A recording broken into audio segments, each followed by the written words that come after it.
El capítulo 2. La memoria es frágil. La historia nos muestra ese aspecto de la memoria cuando la humanidad olvida los horrores de la guerra y vuelve a caer en ella.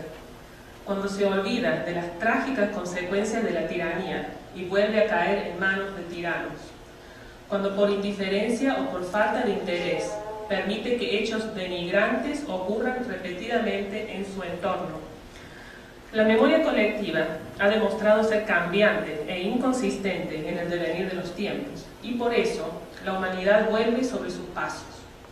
Solo basta dar una mirada a la historia latinoamericana como ejemplo, aunque hay otros, de gobiernos derrocados por generales u otros personajes de rango similar periódicamente. En Argentina, la bota militar de Rosas volvió a pisar años después con Lanús, Videla y Galtieri.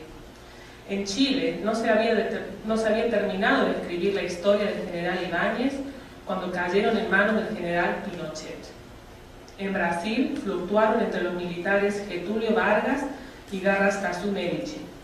Otros generales oyeron su llamado al poder, como Banzer en Bolivia, Bermúdez en Perú y la gran maratón del general Stroessner en Paraguay, quien estuvo en el poder por 35 años. Para mediados de la década de 1970, las dictaduras eran tan populares en Latinoamérica que habían formado una cooperativa de ayuda mutua, tristemente conocida con el nombre de Operación Cóndor. From Chapter 2. Memory is fragile. History shows us this aspect of memory when people forget the horrors of war and fall into it again. When they forget the tragic consequences of tyranny and fall back into the hands of tyrants. When they, by indifference or lack of interest, repeatedly allow degrading actions to occur around them. Collective memory has proven itself volatile and inconsistent as times change, and thus humanity goes back on its own steps. As a singular example among many, we need only look at the history of Latin America and its governments, periodically overthrown by generals or other characters of similar rank. In Argentina, the boots of the military regime Rosas began continued to march years later with Lanús, Videla, and Galtieri. In Chile, General Ibáñez's page of history had scarcely been written when the country fell into the hands of General Pinochet.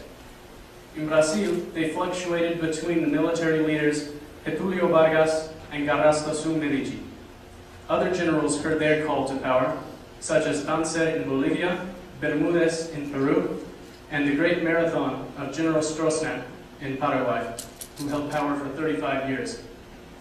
By the mid-1970s, dictatorships were so popular in Latin America, they had even formed a mutual legal assistance alliance known under the name Operation Condor.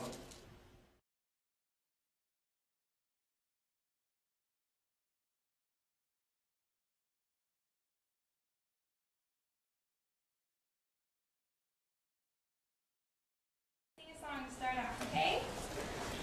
You want to stand up and kind of come towards me? Yeah?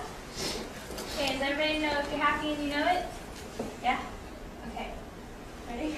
Yeah. Alright, if you're happy and you know it, clap your hands. If you're happy and you know it, clap your hands. If you're happy and you know it, and you really want to show it. If you're happy and you know it, clap your hands. If you're happy and you know it, stomp your feet. If you're happy and you know it, stomp your feet. If you're happy and you know it, and you really want to show it. If you're happy and you know it, stomp your feet. If you're happy and you know it, turn around. If you're happy and you know it, turn around. If you're happy and you know it, and you really want to show it. If you're happy and you know it, turn around. Yay!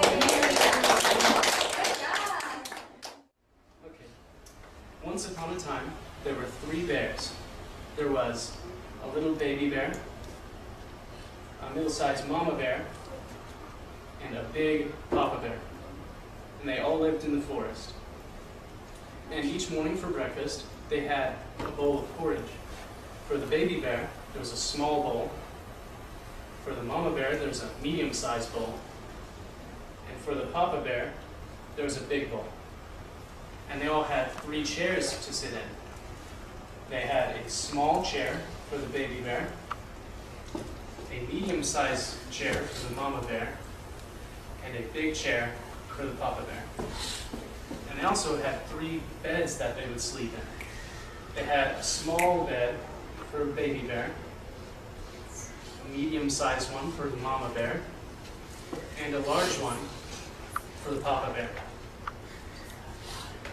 Now one day, the bears decided to go out into the woods, and they had set up their breakfast so that they would have food when they returned, and it would be nice and cool. While they were out, Goldilocks came along, and she saw the 3 bowls sitting there. She decided to take a bite of each of the bowls. She tasted a bite of the big bowl from the papa bear, and it was way too hot. And then she took a bite out of the mama bear's bowl, and it was way too cold. But then she took a bite out of the baby bear's bowl and said, "Now this one is just right," and ate it all up.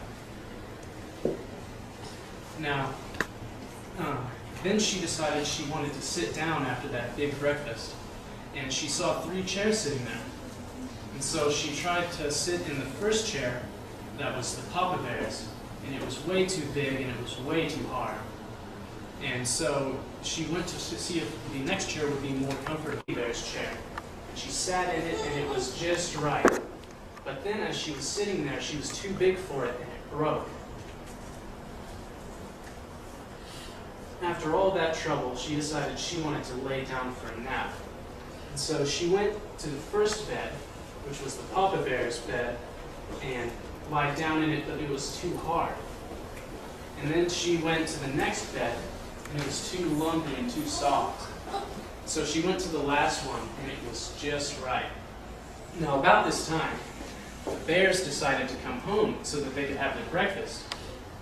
When they arrived, Papa Bear saw that some of his porridge had been gone, and he yelled, "¿Quién ha estado comiendo mi desayuno?"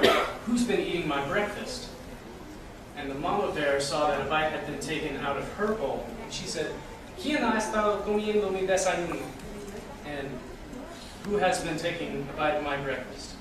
And the baby bear saw that his bowl was all empty, and said, "¿Quién ha estado comiendo mi desayuno? Ya se apagó." Who's been eating my breakfast? It's all gone.